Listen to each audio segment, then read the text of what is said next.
আপনার আম্মু মাশাআল্লাহ। আপনি আগে থেকে খাতা রেডি করে রেখেছেন দেখানোর জন্য। উখিয়ায় রোহিঙ্গা ক্যাম্প পরিদর্শনে প্রাথমিক ও গণশিক্ষা প্রতিমন্ত্রী ববি হাজ্জাজ। বিস্তারিত থাকছে কক্সবাজার থেকে কামাল উদ্দিন জয়ের প্রতিবেদনে। কক্সবাজারের উখিয়ায় রোহিঙ্গা ক্যাম্প পরিদর্শন করেছেন ববি হাজ্জাজ। পরিদর্শনকালে তিনি ক্যাম্পে বসবাসরত রোহিঙ্গাদের জীবনযাত্রা, মানবিক সংকট এবং চলমান দুর্ভোগ সরজমিনে পর্যবেক্ষণ করেন। এ সময় প্রতিমন্ত্রী রোহিঙ্গাদের শিক্ষা, স্বাস্থ্যসেবা ও ভবিষ্যৎ নিরাপত্তা নিয়ে গভীর উদ্বেগ প্রকাশ করেন। তিনি বলেন, বাস্তুচ্যুত এই জনগোষ্ঠীর সংকট শুধু স্থানীয় নয়, এটি একটি আন্তর্জাতিক মানবিক সংকট।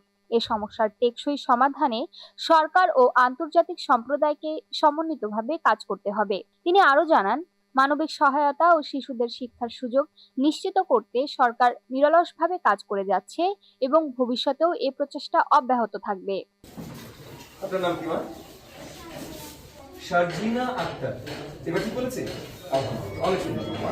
আমরা সুন্দরবনের উপজেলাগুলো বেশ কিছু প্রকল্পের অধীনে স্কুলের লার্নিং, টেকনোলজি, ক্যাম্পাসের উন্নয়ন, টিচার ট্রেনিং এর উন্নয়নের কাজের পদক্ষেপ নিচ্ছি।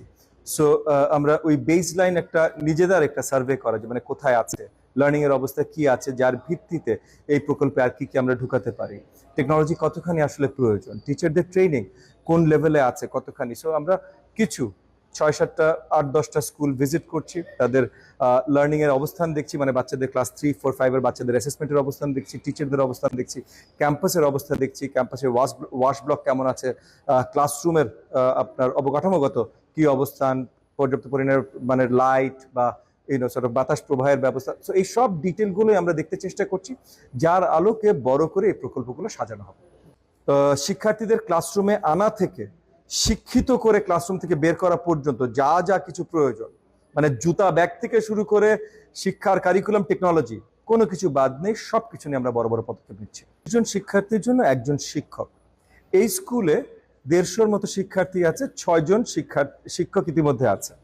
সো তার মানে 150-র কাছাকাছি, এবং 6 জন শিক্ষক ইতিমধ্যে আছেন। সো ওই যে 30:1 যে রেশিও, তার থেকে অনেক বেটার ইতিমধ্যে এই স্কুলে আছে। আমাদের পুরো দেশে অনেক জায়গায় অনেক কিছু প্রয়োজন আছে। হ্যাঁ, পারলে হয়তো আমরা পার শিক্ষার্থী একটা শিক্ষক দিয়ে দিতাম, বাট সেটা আমরা পারবো না। সো ওই যে রেগুলার রেশিও, সেই হিসেবে